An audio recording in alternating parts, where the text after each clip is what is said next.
Ce que je voudrais, c'est essayer de délivrer un message optimiste tout de suite. C'est de dire d'abord, je pense que c'est une bonne nouvelle que ce soit produit ça en Bretagne.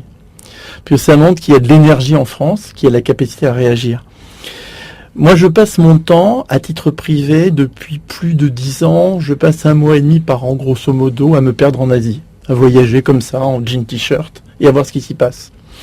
Et chaque fois que je reviens, je vois que notre pays a des richesses et des capacités à innover et à réussir. Mais on les oublie.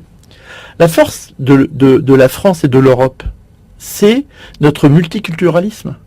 C'est le fait qu'il y a des gens de toute race et de toute origine qui l'habitent et qui nous ont rejoints. Donc ça n'est pas en étant frileux et en voulant revenir à une France théorique, donc je reviens sur mon appel de De Gaulle, qui est une sorte d'imaginaire théorique. Je suis désolé, les années 60, moi je suis très content de ne pas les avoir vécues. Hein. On est beaucoup plus libre aujourd'hui, beaucoup plus ouvert, avec beaucoup plus de possibilités que les années 60, donc c'est pas du tout le rêve.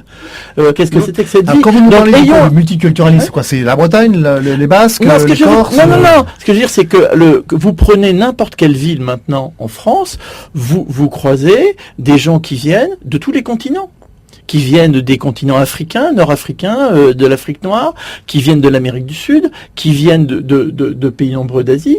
Et c'est ensemble que nous allons inventer le monde de demain. Et il y a une énergie extrêmement importante. Et deuxième point, nous avons l'argent pour ça. Nous avons l'argent pour ça. Mais la question, c'est, arrêtons, par exemple... est-il vraiment aussi nécessaire de refaire sans arrêt les façades des monuments historiques? Votre optimisme, ça c'est Malraux. Votre optimisme, c'est pour certains, c'est un pessimisme.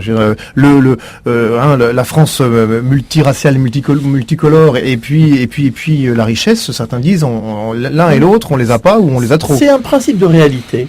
Et moi, je crois qu'il y a deux attitudes dans la vie.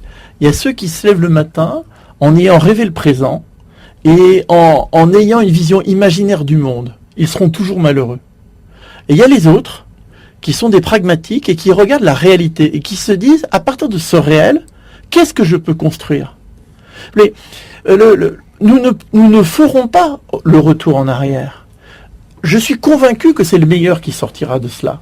De toute façon, même si on n'en est pas convaincu, il n'y a pas d'autre choix. Mais il faut quand même qu'on touche le fond, peut-être un petit peu. Mais je pense qu'on était en train de le toucher. Donc, ce que j'aimerais, c'est qu'un événement comme la Bretagne nous redonne un sursaut vite. Parce que sinon, nous allons continuer à descendre. Et le moment du sursaut sera encore plus loin. Et que je précise bien, mon inquiétude et mon propos n'est pas franco-français.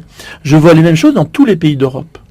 Parce que si le problème n'était qu'en France, je ne serais pas inquiet, parce qu'on serait emmené par la vague positive. Mais on a bien le même problème en Espagne, le même problème en Italie, le même problème en Allemagne, et même les pays nordiques, qui étaient plutôt des modèles, se mettent à être ébranlés. Donc l'Europe doit comprendre qu'elle a grandi parce qu'elle était avec des langues différentes, des cultures différentes, et qu'elle n'a rien à perdre à la mondialisation.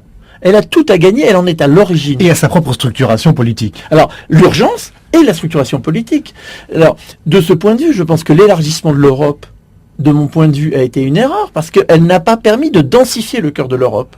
Donc le défi, c'est d'avoir 4, 5, 6 pays européens qui se densifient, sans bien sûr quitter la culture européenne. Nous pouvons parfaitement avoir un rapprochement de 4, 5 pays européens, tout en restant membres de la nouvelle gouvernance. Et entre eux, qui créent une gouvernance démocratique avec un président commun, et économique, et qui à ce moment-là, emporteront le système.